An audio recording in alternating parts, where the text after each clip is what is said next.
Hello students, welcome back to class 12 English classes. Students, आज हम discuss करने वाले हैं आपके फ्लैमिंगो बुक से पोएट्री नंबर 3, जो कि है कीपिंग क्वाइट। ये लिखा गया है पैब्लो नेरूडा के द्वारा। ठीक है, तो चलिए फिर आपका चैप्टर जल्दी से स्टार्ट करते हैं। पैब्लो नेरूडा जो कि एक निक नेम था किसका, नेप्टाली रिकार्डो रेइज बेसाल्टो का। ठीक है, it was Pablo Neruda was a nickname. ठीक है, तो पैब्लो नेरूडा जो कि बहुत सारे ग्रेट पोएम्स लिखे हैं और उनका मोस्ट ऑफ द पोएम्स का थीम होता था ह्यूमन रिलेशनशिप्स और म्यूचुअल अंडरस्टैंडिंग अमंग्स दी ह्यूमन बींग्स, ये उसका मोस्टली थीम होता था। पैब्लो नेरूडा से रिलेटेड एक और बात बता देता हूँ, इनको एक नोबेल प्राइज मिला था 1971 में लिटरेचर के फील्ड में। ठीक है, इनका मोस्ट ऑफ द पोएम बहुत इजी लैंग्वेज में लिखा होता था। दैट इज द रीजन कि इनके पोएम्स में ब्यूटीनेस होती थी और सभी इनके जो जितने भी पोएम्स थे या जितने भी राइटिंग वर्क्स थे वो पढ़ने वाले को बहुत ही आकर्षक या अट्रैक्टिव लगता था। ठीक है, चलिए फिर जल्दी से अपन चैप्टर की तरफ चलते हैं। इस चैप्टर में जो पैब्लो नेरूडा जी है वो एक अपना एक विश बताया है, अपना एक डिजायरमेंट बताया है। ठीक है, अपने एक इच्छा को जाहिर किया है। वो बोलते हैं कि मैं 12 तक काउंट करूंगा। ठीक है, शायद इस अर्थ में, इस वर्ल्ड में एक ऐसा टाइम आए कि एक पूरा एक सभी जितने भी चीजें हो रही है, मूवमेंट हो रही है इस अर्थ में, दुनिया में जो भी लोग अपने अपने काम में बिजी हैं, सारी चीजें मूव कर रही है ना, वो एक कुछ पल के लिए, कुछ सेकंड्स के लिए रुक सी जाए या थम सी जाए। ठीक है, वो बोलते हैं, नेरूडा जी बोलते हैं कि I will count up to 12, मैं 12 तक काउंट करूं और सारी चीजें स्टील हो जाए, शांत हो जाए, सब चीजें कुछ सेकंड्स के लिए रुक जाए। ठीक है, वो बोलते हैं कि कोई भी पर्सन किसी भी तरह का हलचल न करे, there should not be any languages, कोई कुछ बोले नहीं। ठीक है, कोई कुछ मूव न करे, अपनी आर्म्स मूव करना स्टॉप कर दे। ठीक है, मतलब एक स्टीलनेस की बात करते हैं, एक क्वाइटनेस की बात करते हैं, इनएक्टिविटी की बात करते हैं, कुछ पल के लिए, कुछ सेकंड के लिए दुनिया की रुक जाने की बात करते हैं। ठीक है, ये एक उनका विश था, अपनी उस विश को उसने अपनी इस पोएम के थ्रू लिखा है। आगे वो क्या बोलते हैं कि ये एक बहुत ही ज्यादा एक्सोटिक मोमेंट होगा, बहुत ही इंटरेस्टिंग मोमेंट होगा। ठीक है, कि हम एक नए टाइम को फील करेंगे, एक ऐसा टाइम जिसमें कोई मूव नहीं कर रहा है, कोई किसी भी तरह का इस दुनिया में किसी भी तरह की कोई क्राइम नहीं होगी उस टाइम में, है ना, किसी भी तरह का कोई मूवमेंट नहीं होगा, सारी चीजें स्टील होगी, क्वाइट होगी। ठीक है, वो आगे बोलते हैं कि इस सडन और स्ट्रेंज मोमेंट को हम जरूर एक साथ हम मिलकर एंजॉय करेंगे अपने फैमिली के साथ।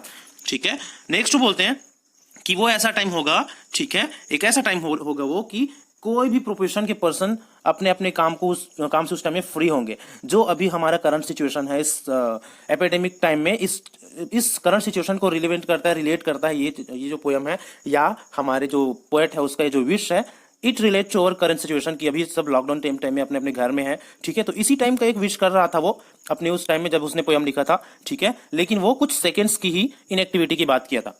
ठीक है, वो बोलते हैं कि सारे प्रोफेशन के लोग, चाहे वो फिशरमैन हो, है ना, चाहे वो शॉल गैदरिंग करने वाले पर्सन हो, सभी अपना वर्क स्टॉप कर दे कुछ टाइम के लिए। कोई किसी भी तरह का कोई किसी को हर्ट ना करे, है ना, फिशरमैन किसी भी तरह के वेल्स या जो फिश होते हैं उसको हार्म ना पहुंचाए।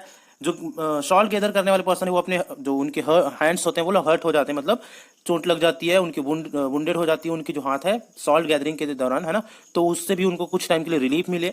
मतलब ओवरऑल वो क्या बोलना चाहते हैं कि जितने भी प्रोफेशंस वाले के लोग हैं अपने अपने काम में या अपने अपने फील्ड से कुछ टाइम के लिए रेस्ट ले।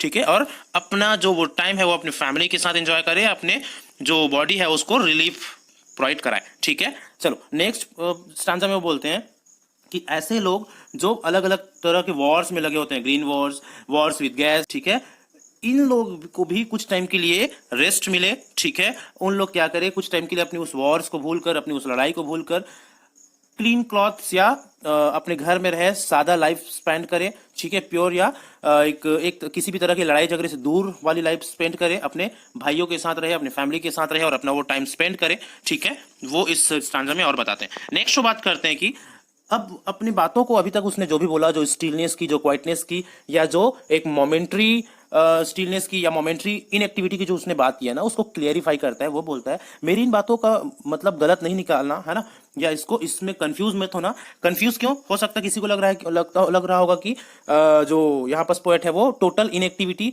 या डेथ की या दुनिया की रुक जाने की बात कर रहे हैं। तो वो क्लियर करते हैं कि I am not talking about the total inactivity, मैं दुनिया को रोक देने की, कंप्लीटली रुक जाने की बात नहीं कर रहा हूँ। I am just talking about a moment inactivity.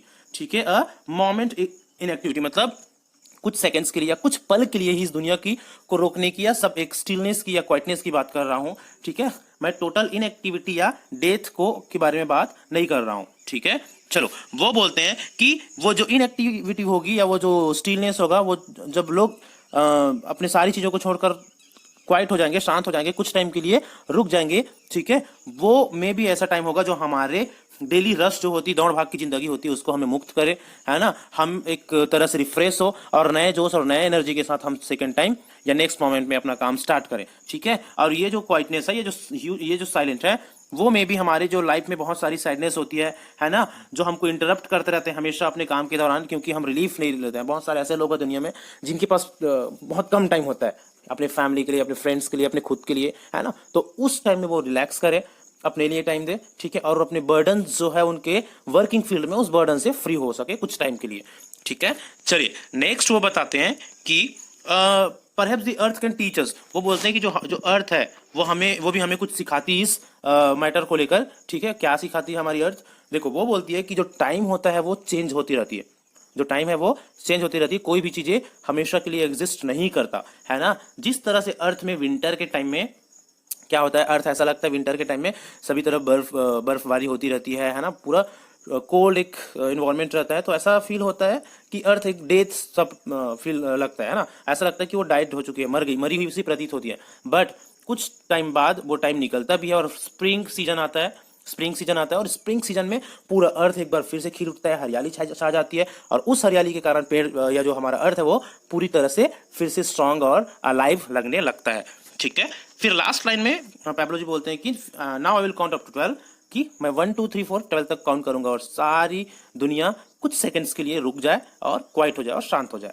ठीक है। तो इतनी बातें हमारे इस पोएट ने इस पोयम के थ्रू बताना चाहता है, ठीक है। वो हमको अपना एक डिजायरमेंट शो करता है, ठीक है, कि दुनिया की दौड़ भाग से कुछ टाइम के लिए लोगों को मुक्ति मिले, या इस अर्थ को भी मुक्ति मिले, ठीक है, जिससे सभी अपने फिर एक नए एनर्जी के साथ, नए रिफ्रेशमेंट के साथ अपना फिर टाइम या अपना लाइफ स्टार्ट करें, ठीक है। चलिए फिर इस चैप्टर में बस इतना ही। Thank you so much.